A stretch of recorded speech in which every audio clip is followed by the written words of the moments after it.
warahmatullahi wabarakatuh. Innal hamdalillah nahmaduhu wa nasta'inuhu wa nastaghfiruh wa na'udzu billahi min shururi anfusina wa sayyiati a'malina. May yahdihillahu fala mudilla lahu wa may yudlil fala hadiyalah. Asyhadu an la ilaha illallah wahdahu la syarika lah wa asyhadu anna Muhammadan 'abduhu wa rasuluhu sallallahu alaihi wasallam. Ya ayyuhalladzina amanu taqullaha haqqa tuqatih wa la tamutunna illa wa antum muslimun. Ya ayyuhan nasu taqu rabbakumul ladzi khalaqakum min nafsin wahidah wa khalaqa minha zawjaha wa batha minhuma rijalan katsiran wa nisaa'a wattaqullaha alladzi tasaaluna bihi wal arham innallaha kana 'alaikum raqiba. Ya ayyuhalladzina amanu taqullaha wa qulu qawlan sadida yuslih lakum a'malakum wa yaghfir lakum dhunubakum wa may yuti'illaha wa rasulahu faqad faza fawzan 'azima. Amma ba'du fa inna asdaqal hadithi kitabullah wa khairal hadi hadi Muhammad sallallahu alaihi wasallam wa syarral umuri muhdatsatuha fa inna kulla muhdatsatin bid'ah wa kulla bid'atin dhalalah wa kulla dhalalatin finnar. Ayo ikhwah, bapak-bapak, ibu-ibu, ikhwah a'azani Allah wa iyyakum. Kita bersyukur kepada Allah Azza wa Jalla yang telah memudahkan kita berkumpul di rumah Allah pada malam hari ini, yang mana ini adalah nikmat yang sangat besar, nikmat yang sangat agung. Allah Subhanahu wa taala memilih kita untuk berjalan menuntut ilmu ke rumah Allah, sebagaimana sabda Nabi sallallahu alaihi wasallam, man salaka tariqan yaltamisu fihi ilman sahhalallahu lahu bihi tariqan ilal jannah. Siapa yang berjalan pergi belajar menuntut ilmu agama, maka Allah mudahkan jalannya ke surga. Dan ini adalah tanda-tanda kebaikan bagi kita, insyaallah taala. Tanda kebaikan seseorang yaitu Allah tambahkan ilmunya, makin hari makin bertambah ilmunya, makin dia belajar agama, tandanya Allah ingin kebaikan untuknya. Sebagaimana kata Nabi sallallahu alaihi wasallam, man yuridillahu bihi khairan yufaqih fid din. Siapa yang Allah inginkan kebaikan untuknya, Allah pahamkan dia agama, Allah berikan dia ilmu agama. Semoga Allah SWT jadikan kita orang-orang yang belajar menuntut ilmu karena Allah Ta'ala, dan Allah jadikan kita mendapatkan ilmu yang bermanfaat dan mengamalkan amalan yang saleh. Dan salah satu nikmat yang sangat besar yang diberikan oleh Allah adalah nikmat iman, yang mana dengan nikmat tersebut kita bisa bersabar untuk beribadah kepada Allah Subhanahu wa taala. Di tengah manusia banyak yang sudah tidak sabar beribadah kepada Allah, karena beribadah ini ujiannya ya sabar. Ujian beribadah ini sabar. Akan ada yang membuat kita tidak nyaman dalam beribadah itu. Namanya aja ujian, bala. Alladzi khalaqal hayata wal alladzi khalaqal mauta wal hayata liyabluwakum ayyukum ahsanu amala, kata Allah dalam surat Al-Mulk ayat 1. Allah jadikan hidup dan mati itu, atau kematian dan kehidupan tersebut, untuk diuji kita, supaya Allah uji siapa yang baik amalnya. Maka hendaklah kita jalani ujian Allah tersebut. Dan salah satu ujian Allah yang terbesar adalah ibadah ini. Kalau kita sabar menjalankan ibadah kepada Allah, kita berarti lulus dalam ujian. Kalau kita tidak sabar menjalani ibadah kita kepada Allah, berarti kita gagal dalam ujian. Sebagaimana di kitab ini yang kita pelajari sekarang ini telah kita bahas tingkatan-tingkatan manusia di dalam kehidupan, yaitu yang pertama orang yang belajar, al-ilm. Tingkatan yang pertama yaitu berilmu, belajar. Yang kedua beramal, mengamalkan ilmu yang dia pelajari. Nah, sudahkah kita belajar Dan sudahkah kita mengamalkan yang kita pelajari? Waalaikumsalam warahmatullahi wabarakatuh. Setelah belajar, kita menyebarkan ilmu yang bisa kita sebarkan, baik kepada anak istri kita, kepada saudara-saudara kita, maupun kepada yang lain-lainnya, semampu kita. Lalu tingkatan selanjutnya adalah tingkatan sabar dalam ujian dan gangguan di dalamnya. Nah, sabar ini beda. Sabar ini ada di dalam 3 tingkatan sebelumnya. Ada sabar di dalam berdakwah, ada sabar di dalam mengamalkan ilmu, bahkan juga ada sabar di dalam belajar. Sabar semuanya. Jadi sabar ini di semua tingkatan ada. Maka hendaklah kita memperkuat hati kita untuk sabar dalam beribadah kepada Allah Subhanahu wa taala, baik dalam mencari ilmu, lalu mengamalkan ilmu tersebut, dan lalu menyebarkan ilmu tersebut. Semoga Allah Subhanahu wa taala memberi taufik kepada kita semua.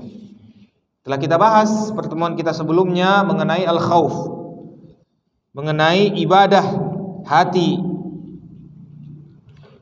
yaitu rasa takut. Sebelum kita lanjutkan, ada hal yang mungkin kita ingatkan lagi dan kita tekankan lagi.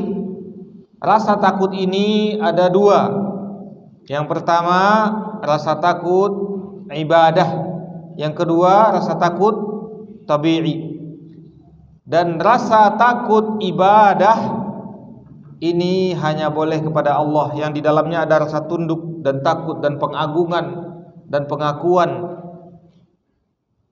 bahwasanya yang kita takuti tersebutlah yang menguasai dan yang mampu melakukan apa saja kepada kita. Nah, ini namanya takut ibadah. Ada lagi takut tabi'i, takut yang tabiat manusia. Nah, takut tabi'i ini bisa jadi nantinya takut ibadah. Makanya kita hati-hati di dalam ketakutan tabi'i kita, yang ketakutan umum, takut kepada harimau, takut kepada kecoa, takut kepada istri misalnya kemarin, takut kepada bos, takut kepada ini mungkin hal-hal yang bersifat umum. Bisa menjadi nantinya ibadah kalau di dalamnya ada ketundukan, pengagungan. Kalau ada ketundukan, khudu' wal khusyu' wat ta'ah, dan ada ketaatan dalam rangka halal dan haram, bisa jadi nantinya jadi takut ibadah, takut tabi'i. Kalau seandainya dia kepada selain Allah, maka dia bisa sampai kepada syirik. Seperti orang yang takut-takut kepada wali, kepada habaib, takut kepada orang-orang yang dianggap keramat dan yang lain-lainnya. Kalau dia halalkan apa yang dia dihalalkan orang tersebut, padahal Allah mengharamkannya, bisa jadi nantinya jadi ibadah. Kalau diharamkan apa yang diharamkan orang tersebut, padahal Allah menghalalkannya, bisa jadi ibadah. Bisa jadi ibadah karena ada ta'ah di dalamnya. Sebagaimana kata Adi bin Hatim kepada Nabi sallallahu alaihi wasallam ketika masuk Islam. Adi bin Hatim ini Kristen, masuk Islam. Lalu bertanya, lalu Nabi sallallahu alaihi wasallam mengatakan, membacakan ayat atau turun ayat kepada Nabi sallallahu alaihi wasallam, ittakhadhu ahbarahum wa ruhbanahum arbaban min dunillah. Mereka menjadikan rahib-rahib, pendeta-pendeta mereka Tuhan-Tuhan selain Allah. Nah, ini perhatikan, ini penting nih. Mereka menjadikan rahib-rahib mereka, pendeta-pendeta mereka Tuhan-Tuhan selain Allah. Kata Adi bin Hatim, ya Rasulullah, kami tidak begitu. Dulu kami tidak begitu. Kami tidak jadikan rahib dan pendeta itu Tuhan. Kata Nabi SAW, apakah yang dihalalkan mereka Yang diharamkan Allah kalian halalkan? Apakah yang diharamkan mereka yang dihalalkan Allah kalian haramkan? Dan apakah yang mereka halalkan yang diharamkan Allah kalian halalkan? Artinya ikut kepada halalnya mereka, haramnya mereka. Kata Adi bin Hatim, iya, fatilka ibadatuh, kata Nabi SAW. Ini penting nih. Itu namanya ibadah, kata Nabi SAW. Itu namanya ibadah. Maka kalau di dalam ketaatan seseorang telah mencapai kepada tingkatan khudu wal khusyu wa ta'ah mutlak, maka dia menjadi ibadah, bisa menjadi syirik. Na'udzubillahi minasyirik. Makanya takut tabi'i hendaklah kita manage, kita atur, sehingga takut tabi'i ini menjadi takut ibadah kepada Allah. Ini yang harus kita garis bawahi. Ini poin sebelum kita masuk ke poin selanjutnya. Takut tabi'i ini kita manage, kita atur, kita arahkan untuk kepada Allah. Contoh, kita takut pada apa biasanya, Pak? Nah, yang kemarin takut pada istri misalnya. Ada yang takut kepada istri. Kata para sahabat, inni la a'lamu, sesungguhnya aku sungguh tahu, kata para sahabat, kapan aku berbuat salah dari akhlak istriku, katanya. Kalau istriku marah-marah di rumah atau istrinya udah galau, kacau segala macam, dia langsung ingat salahnya apa. Artinya dia jadikan takut tabi'i tadi, langsung dia kembalikan kepada Allah Subhanahu wa taala. Dosanya apa? Apa dosa saya ini? Kok sampai begini? Nah, dia ingat dosanya langsung. Ketika lihat istrinya susah diatur, dia langsung ingat dosanya. Misalnya orang dapat musibah, langsung dia ingat dosanya. Padahal ini hal-hal tabi'i. Setiap orang juga bisa kena musibah. Orang kafir kena musibah, orang musyrik kena musibah, orang tidak ada agama juga kena musibah. Tapi orang Islam ketika dia mendapat musibah, ada hal yang dia sedihkan atau takutkan, dia kembali kepada Allah. Apa salah saya ini? Apakah saya punya kesalahan? Saya kembali taubat kepada Allah. Takut kepada harimau, takut kepada kecoa, takut kepada apapun pun yang tabi'i.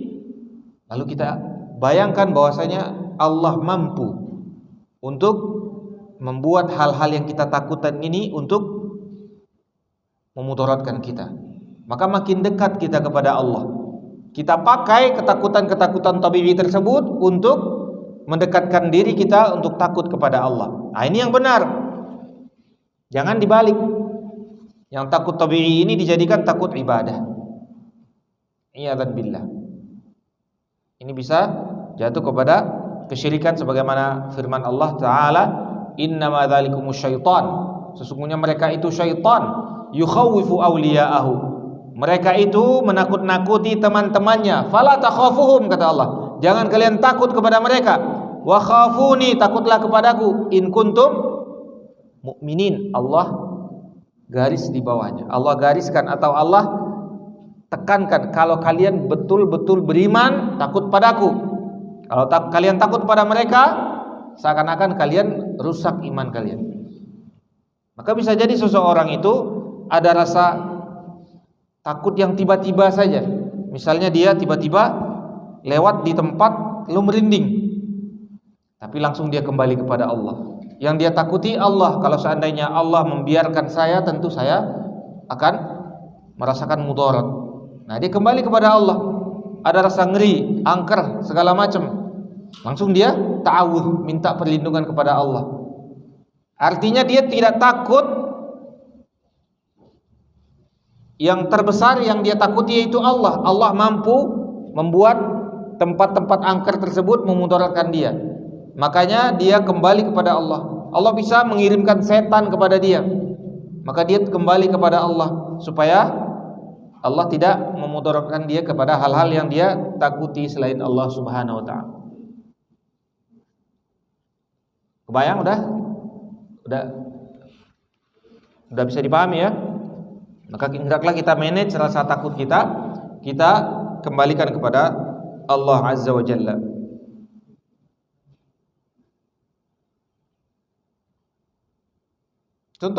Terakhir contoh lagi, misalnya kalau kita kurang berzikir. Ada orang misalnya takut setan, takut segala macam. Kalau dia kurang berzikir, maka hendaklah dia takut Allah mengirimkan setan kepadanya. Sebagaimana firman Allah, "Wa may ya'shu 'an dzikrir rahmani nuqayyid lahu syaitan," kata Allah. "Fa huwa lahu qarin."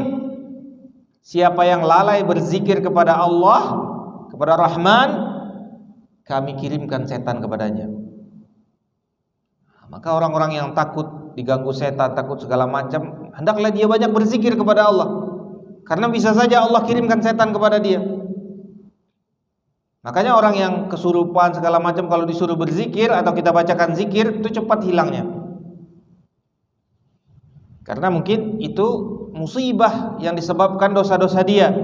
Setan datang mengganggu dia karena Allah kirimkan. Kenapa sebabnya? Karena dia lalai berzikir kepada Allah. Wa may ya'shu 'an dzikrir rahmani nuqayyid lahu syaitan. Waalaikumsalam. Siapa yang lalai berzikir kepada Rahman, kepada Allah, kami kirimkan setan mengganggu dia. Fahuwa lahu qarin, maka setan tersebut jadi temannya atau bersama dia jadinya setan tersebut. Maka yang kita takutkan bukan setannya.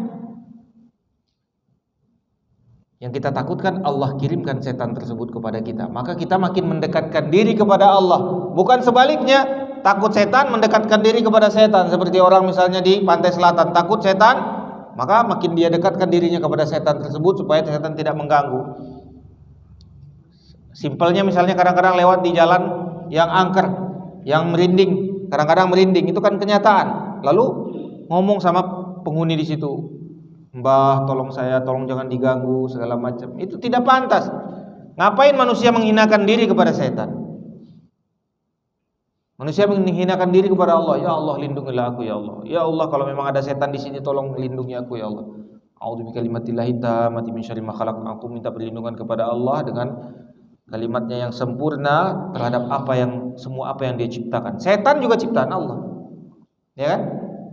Semoga Allah SWT mengarahkan rasa takut kita semuanya kepada Allah, dan semoga kita termasuk orang-orang yang takut kepada Allah Subhanahu wa taala.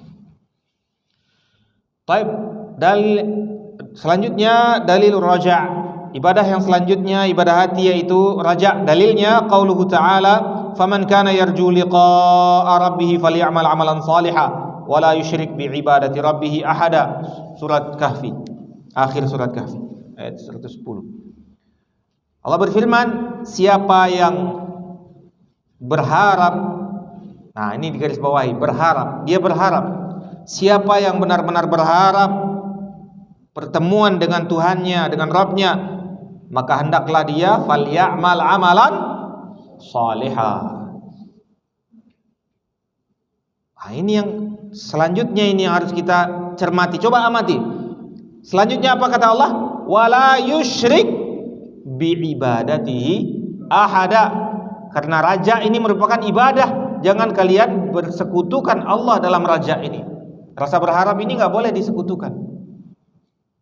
Kita hanya berharap kepada Allah. Tidak boleh kita berharap kepada makhluk. Kita mintanya kepada Allah. Tidak boleh kita minta kepada makhluk. Sebagaimana Nabi SAW mengajarkan Ibn Abbas, "Idza sa'alta fas'alillah, wa idza ista'anta fasta'in billah."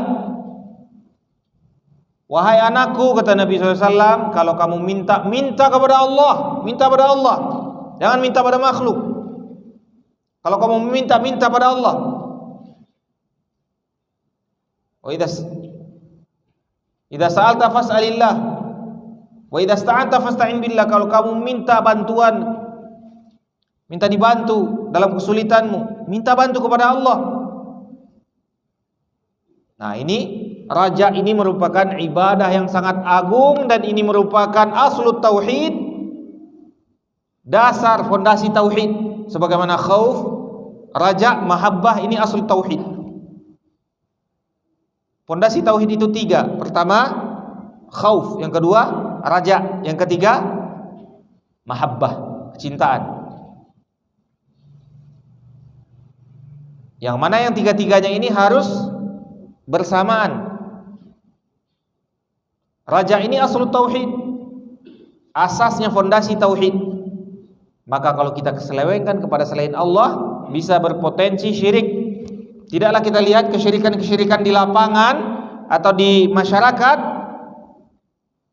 melainkan awalnya ini masalahnya. Ada masalah di rajanya. Contoh tahun kemarin misalnya itu lagi rame-ramenya akik misalnya, cincin akik. Kenapa mereka beli akik? Kenapa bisa harganya itu bisa puluhan juta? Bahkan sampai ratusan juta. Batu, cuma batu segini, batu. Gak ada isinya. Diinjek juga gak apa-apa, batunya gak ngelawan diinjek. Gak bisa apa-apa. Tapi di dalamnya ada raja. Ada rasa berharap. Dia berharap nantinya ketika dia pakai itu, nantinya usahanya sukses, ya kan? Nantinya jadi PD, atau nantinya jadi mendapatkan hoki, ya kan? Berharap kepada batu. Sudah jadi Tuhan batu, dibeli lagi Tuhannya, mahal lagi Tuhannya. Padahal Allah gratis, tinggal minta. Allah bisa memberikan apapun yang kita minta, asal kita bersabar, berdoa kepada Allah. Wa idza salaka ibadi anni fa inni qarib. Ujibu da'wata ad-da'i idza da'an.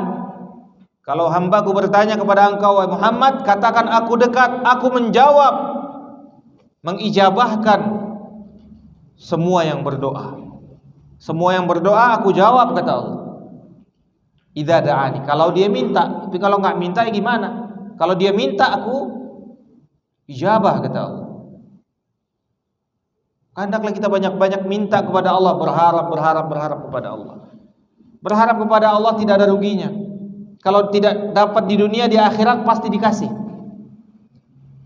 Doa kita kepada Allah itu ada 3. Yang pertama, doanya itu enggak pas waktunya, enggak cocok sekarang, lalu diundur oleh Allah SWT di waktu lain. Misalnya kita doa sekarang, pengennya besok, tapi belum pas.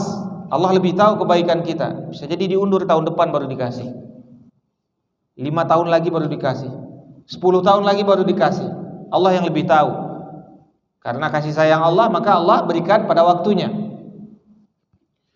Ada lagi, Allah lipat gandakan nantinya di akhirat, karena di dunia dia belum bisa mendapatkannya.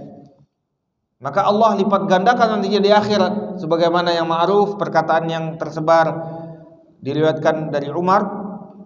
Dia berkata, saya berdoa dan saya tidak peduli Allah kasih atau tidak kasih. Bahkan kalau Allah tidak kasih, maka Allah pasti sediakan nantinya jauh yang lebih besar nantinya di akhirat. Dia tidak berharap Allah itu jawab langsung, tapi dia berharap pasti, dan dia yakin Allah akan menjawabnya. Mau sekarang, mau besok, dia tidak peduli. Mau di akhirat nanti, dia tidak peduli. Bahkan di akhirat jauh lebih besar nantinya jawaban doa tersebut. Dilipat gandakan oleh Allah. Yang awalnya di dunia kita cuma minta sedikit, di akhirat nanti dilipat gandakan oleh Allah daripada hal yang kita minta tersebut. Maka kita banyak-banyak minta kepada Allah, minta semua yang keluh kesah kita, semua kebutuhan kita, semua keinginan kita, minta kepada Allah, minta banyak-banyak. Nah, akhirnya dengan banyak-banyak meminta kepada Allah, Allah jaga muka kita dari makhluk. Biar muka kita ini enggak malu kepada makhluk. Malu, minta-minta kepada makhluk itu malu, bikin malu. Karena makhluk itu dasarnya pelit. Wa uhdiratil anfusu syuh, kata Allah SWT. Sungguh manusia itu, yakni jiwanya itu pelit. Syuh itu pelit banget, kikir. pelit sekali. Jiwa manusia itu kikir. Minta sekali mungkin dikasih, minta 2 kali ngasih tapi pakai tambah lagi. Minta 3 kali, emang ada apa sih? Kok sering banget nanya lagi. Dikasih tapi nanya. Nah, nanti udah keseringan minta, afwan mungkin besok kali, tapi besok balik lagi deh. Nah, keseringan minta nantinya orang sudah tidak suka dengan kita. Muka kita itu sudah muka yang enggak disukai. Kalau datang lagi, ini datang lagi nih dia nih. Ya kan? Datang lagi pasti nih bikin masalah lagi. Minta lagi nih. Kata Allah SWT, yakni ud'uni astajib lakum, kata Allah. Minta kepadaku, aku akan berikan, aku akan ijabahkan, aku akan kasih, kata Allah. Minta kepadaku. Maka Allah suka diminta. Ini bentuk ibadah. Buktinya dia Azza wa Jalla adalah Rabb. Dia itu bisa memberikan apa saja. Dia itu banyak diminta dan dibutuhkan. Tapi kalau kita palingkan hal tersebut kepada selain Allah, maka seakan-akan ketuhanan Allah, Rabbnya Allah, atau ya ketuhanan Allah itu kita palingkan kepada selain Allah. Kita sibuk dengan minta-minta kepada orang yang tidak punya. Padahal Allah punya semua. Allah bisa memberikan semuanya. Apa yang di tangan makhluk sekarang itu bukan punya kita sebenarnya. Apa yang di tangan kita ini kan titipan oleh Allah. Yang asli yang punya siapa? Allah. Yang di tangan kita sekarang sebenarnya aslinya punya Allah, tapi dititipkan ke kita, ya kan? Maka buat apa kita sibuk dengan minta-minta kepada orang yang megang titipan? Minta pada yang punya asli, ya kan? Kata orang Arab, kata orang kampungnya Bapak ini, Bapak Abdul Qadir, ya, la tas'alanna bunayya adama hajatan was'alil ladzi babuhu la yughlaqu. Bunayya adama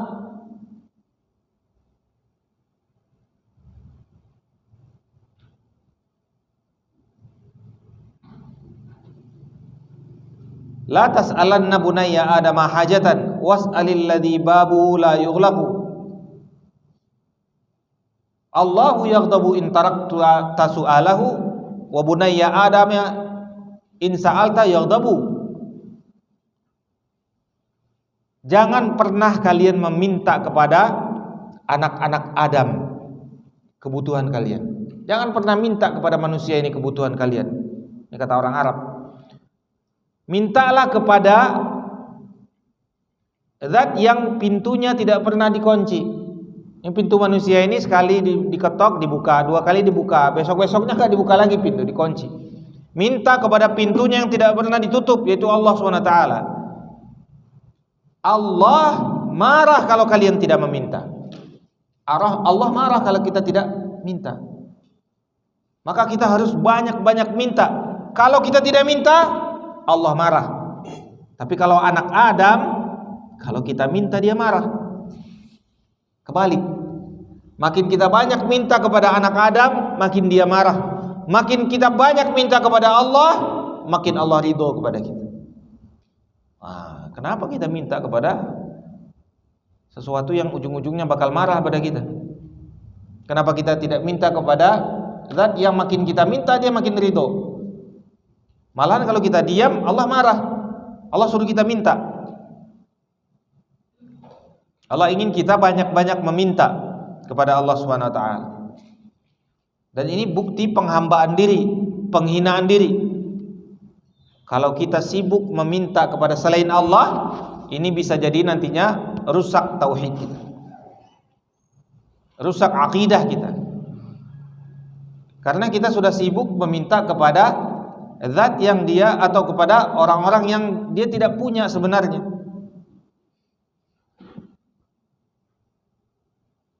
Kita yakin yang kaya siapa? Coba jawab, ikhwah. Yang kaya siapa kita yakin? Hah? Allah. Allah Maha Kaya kan? Allah Maha Kaya. Ya ayyuhalladzina amanu antumul fuqara'u ilallah, kata Allah. Wahai manusia, ya ayuhan nasu antumul fuqara, kalian ini semuanya fakir, kalian semuanya miskin, kalian semuanya butuh kepada Allah yang Maha Kaya. Kita semuanya butuh kepada Allah, kita semuanya fakir. Nah, ini keyakinan kita. Keyakinan kita yakin asma wa sifat Allah. Kita yakin nama-nama Allah, kita yakin sifat-sifat Allah. Kita yakin yang kaya itu Allah. Yang kita ini fuqara'u ilallah. Ya ayuhan nasu antumul fuqara ilallah. Wahai manusia, kalian semuanya fakir kepada Allah, kalian semuanya miskin, kalian semuanya butuh kepada Allah yang Maha Kaya. Maka bentuk akidah tauhid kita, pemurnian tauhid kita minta kepada Allah yang kita yakin namanya dan sifatnya dia adalah yang Maha Kaya, Al-Ghani, Al-Karim, yang Maha Pemurah. Dia beri apa yang kita minta, Karim, pemurah.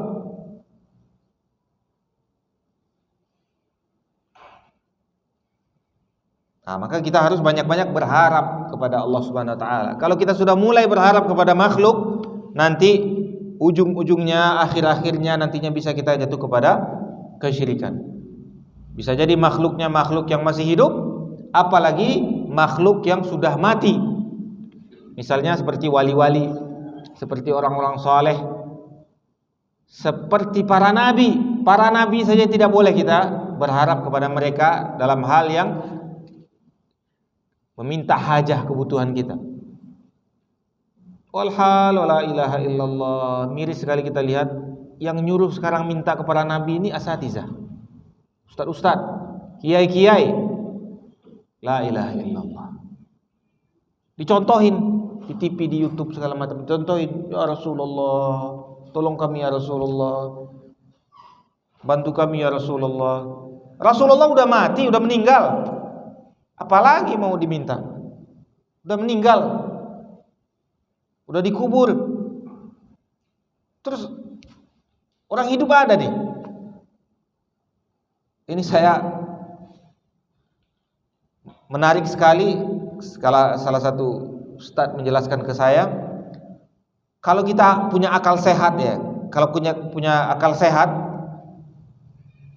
mana yang lebih sehat akalnya? Orang-orang yang berharap minta-minta ke kuburan daripada pengemis yang kumpul di kuburan tersebut. Ini coba kita lihat ke kuburan-kuburan di Ampel, di mana, di kuburan-kuburan yang tempat diminta-minta. Orang minta-minta ke kuburan. Terus ada pengemis yang kayak orang bodoh, kayak orang bego, kadang-kadang kayak orang gila, minta-minta. Yang gila ini lebih waras daripada yang ke kuburan tadi. Iya enggak? Karena dia tahu yang minta itu mah yang hidup. Ya enggak? Yang mati buat apa diminta? Udah mati diminta lagi. Nah, ini orang datang se-Indonesia, rihlah apa namanya, dalam wisata religi. Wisata religi, kumpul-kumpul pergi ke kuburan rame-rame. Terus minta-minta di kuburan. Ini yang waras yang minta-minta di kuburan atau yang gila yang pengemis keliling-keliling di situ? Di situ banyak pengemis. Minta-minta Pak, minta Pak, minta Pak. Saya juga dulu di samping pondok saya itu, Ustaz larang saya, nggak boleh, santri-santri nggak boleh ke sana, nggak boleh, awas kalau ketahuan. Yang namanya kita nakal ya, atau masih kecil-kecil dulu, pengen tahu, main situ pakai sepeda teman-teman, masuk situ. Nah, saya lihat itu dimintai, ada orang-orang agak-agak setengah pintar, setengah bodoh lah gitu. Saya lagi belanja, dimintain, Dek, minta duit, udah syukur makan katanya. Saya belum makan ini katanya. Dia minta marah-marah. Tapi saya ingat benar kata Ustadz ini, lebih waras ini yang minta-minta ini daripada yang minta ke kuburan. Karena dia tahu yang diminta itu yang hidup, ya enggak? Yang diminta yang hidup, yang mati buat apa diminta? Udah mati, ngapain diminta? Dan Rasulullah SAW udah meninggal. Innaka mayyitun, kata Allah. Wahai Muhammad, kamu pasti mati. Wa innahum mayyitun, dan mereka semuanya mati. Wa innakum yaumal qiyamati inda rabbikum takhtasimun, nanti pada hari kiamat kalian akan berdebat di depan Tuhan kalian. Nah, Nabi SAW udah meninggal.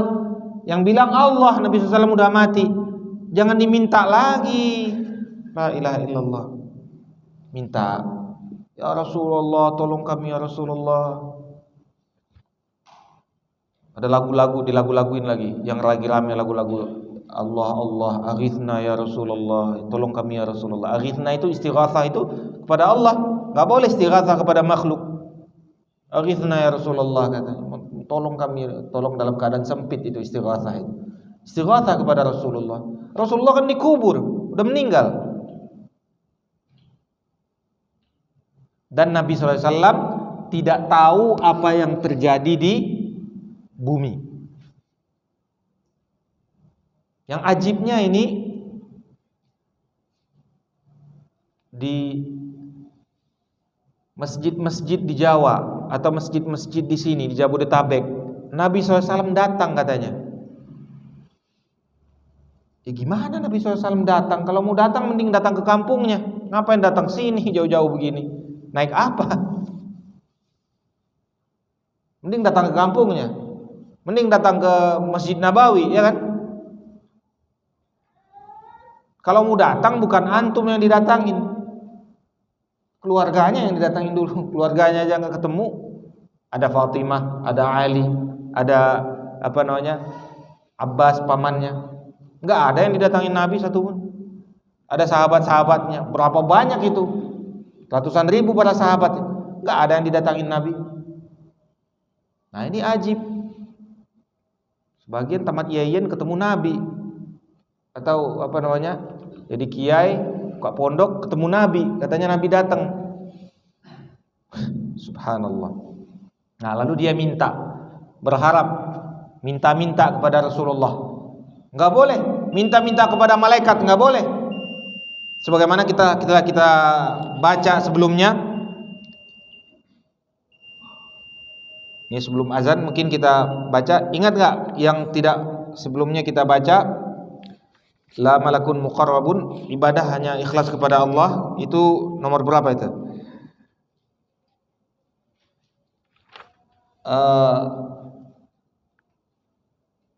Nomor 2 dari 3 pondasi masalah.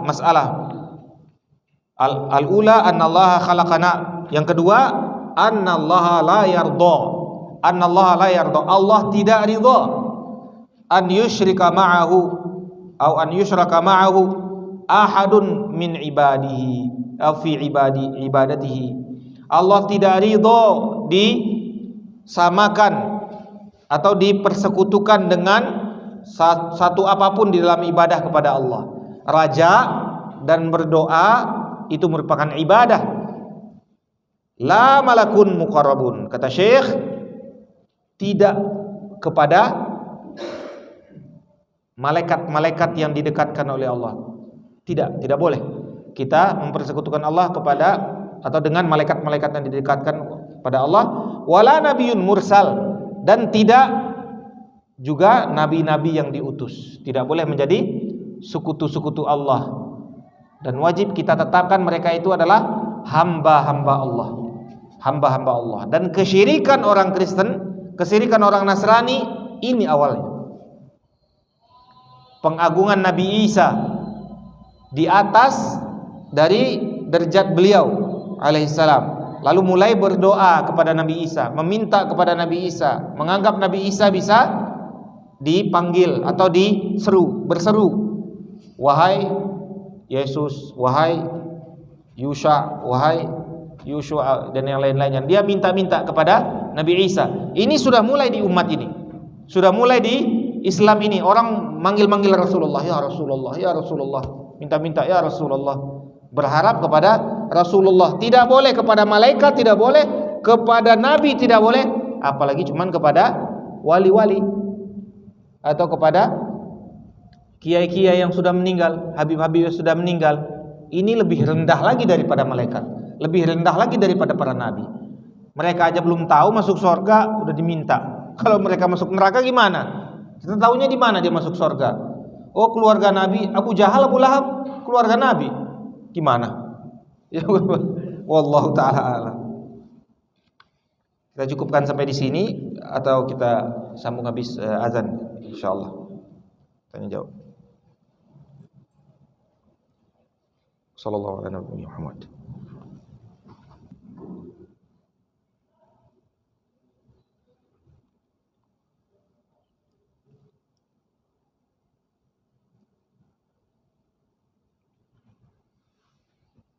Bismillahirrahmanirrahim.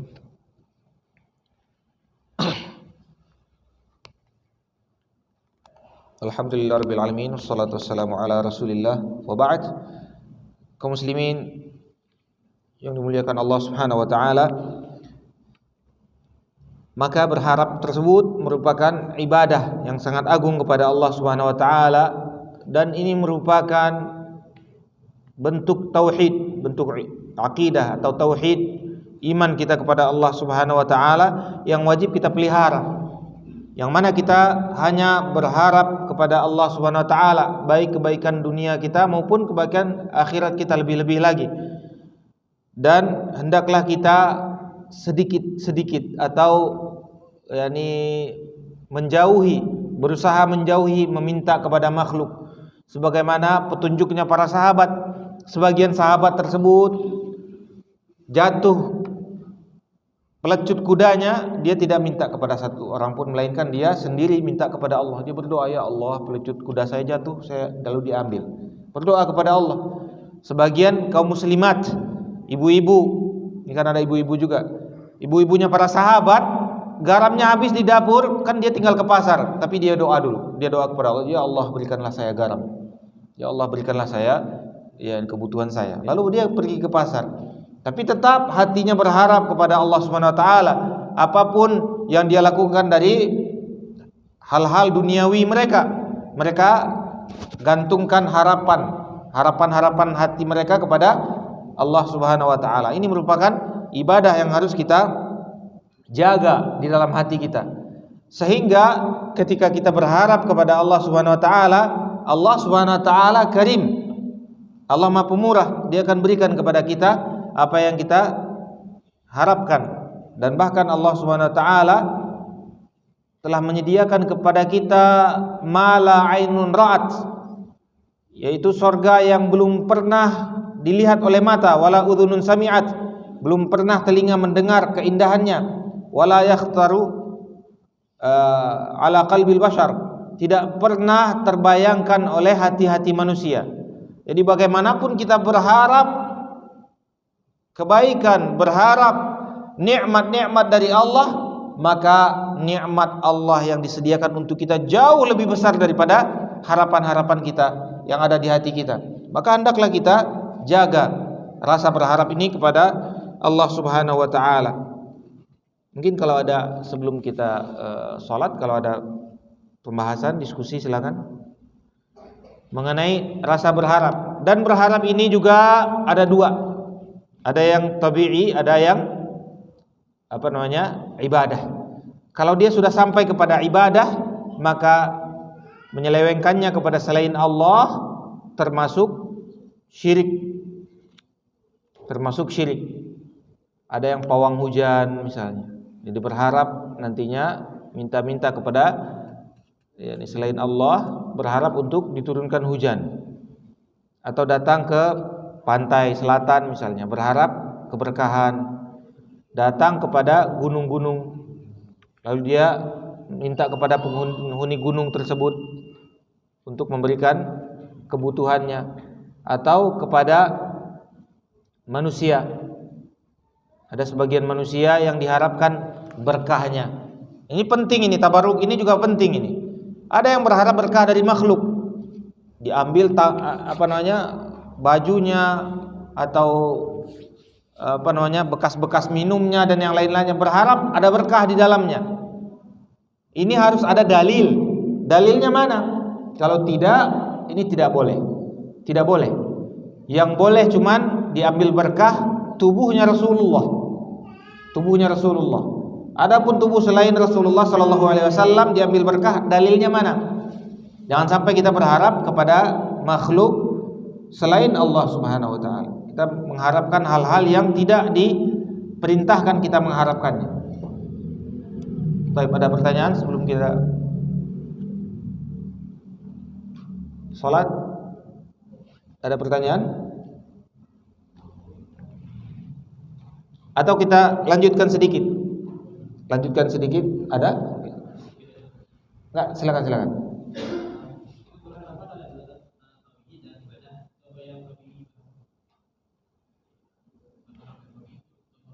Ya, berharap seperti kita minta kepada saudara kita, minta kepada orang selain selain Allah Subhanahu wa taala yang dia mampu. Jadi ada dua syaratnya. Yang pertama, dia qadir. Catat ini penting. Yang pertama, dia qadirun. Dia mampu memberikan yang kita mau. Ini kan ada dua tadi. Ada berharap dalam rangka ibadah, adalah berharap tabiat manusia yang umum, tabi'i. Syaratnya kalau yang pada Allah udah jelas. Di dalamnya ada khudu wal khusyu' wat ta'ah, di dalamnya ada pengagungan, ketundukan dan yang lain-lainnya. Adapun minta secara tabi'i yang sehari-hari normal kita lakukan atau yang umum, minta yang dalam rangka bukan ibadah, syaratnya harus ada dua. Yang pertama, dianya qadir,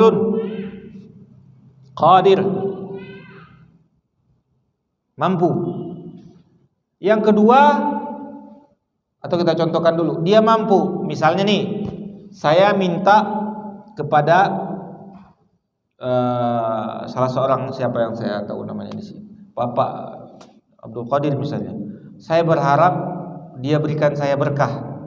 Mungkin nggak? Ini berarti bisa jatuh kepada kesyirikan. Saya minta kepada siapa namanya? Rifki. Saya berharap Rifki itu bisa menambahkan rezeki saya. Boleh nggak itu? Tidak. Ini bukan tabi'i. Ini sudah berharap ibadah. Nggak boleh. Yang kedua, misalnya kita minta nih, saya minta kepada Rifki, saya minta pulpen. Boleh nggak kira-kira? Tolong kasih dong saya pulpen, saya butuh, saya mau nulis pulpen.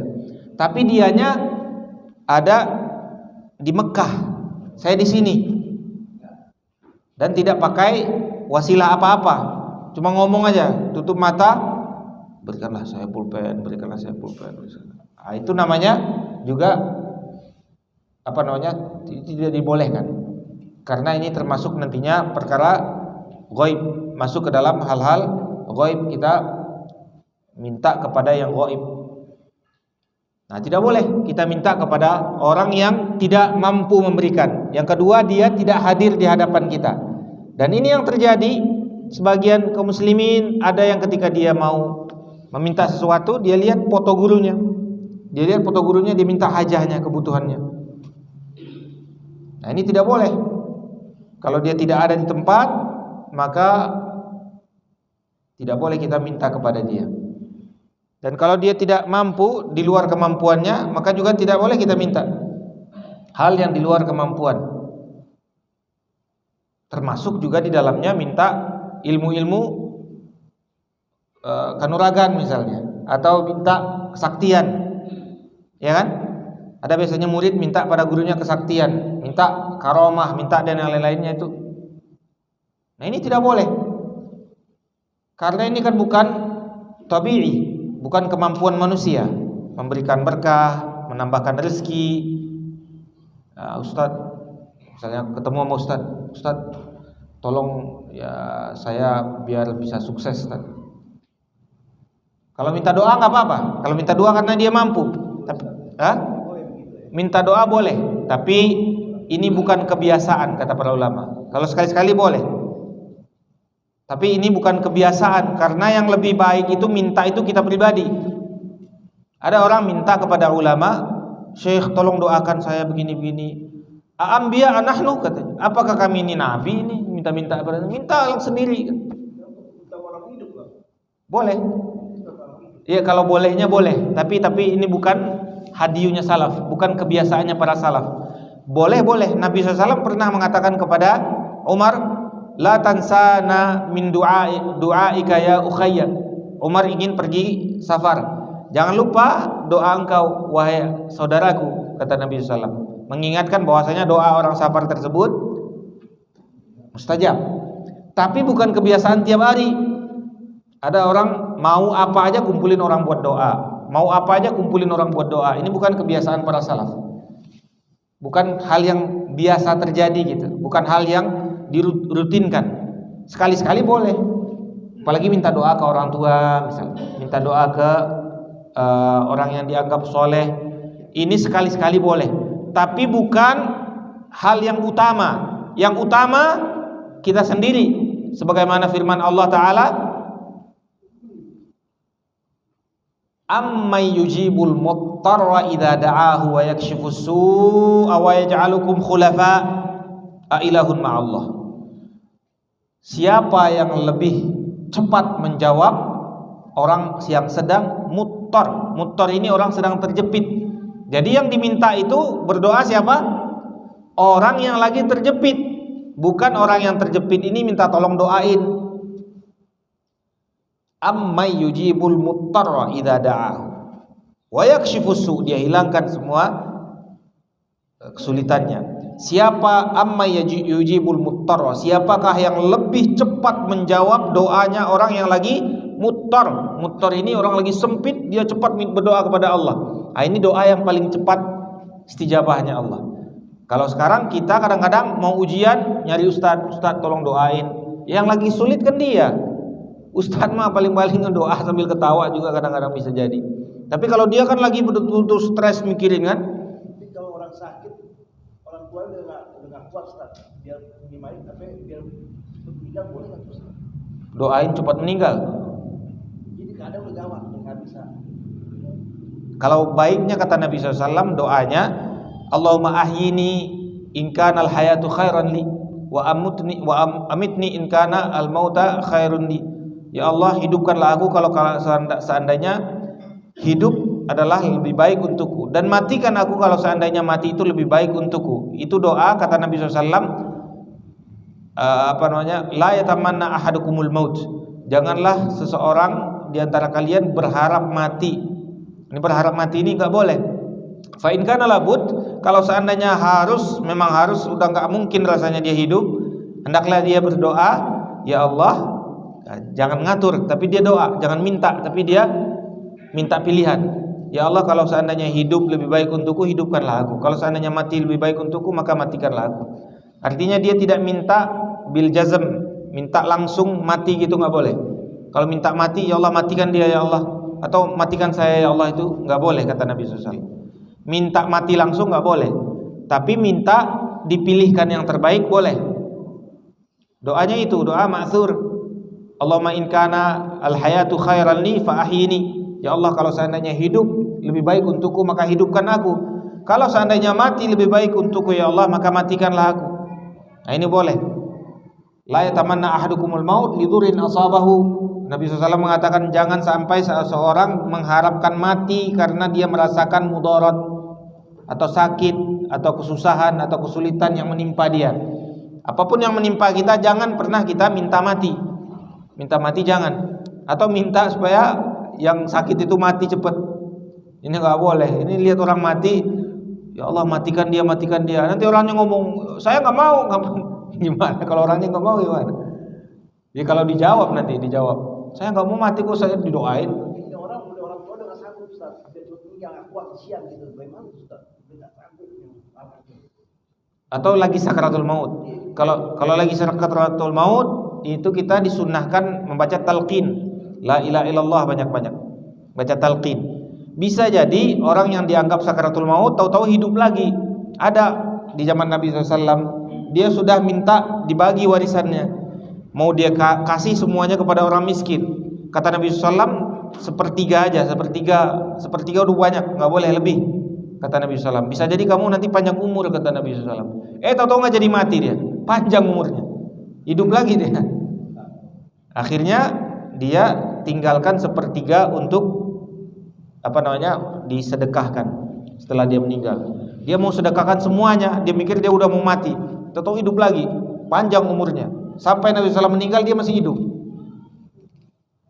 Nah ini sebaiknya kita minta pilihkan. Kalau seandainya memang harus saya lihat yang terbaik mati, saya mati ya Allah. Kalau seandainya yang terbaik adalah hidup, hidupkan saya ya Allah. Nah maka kita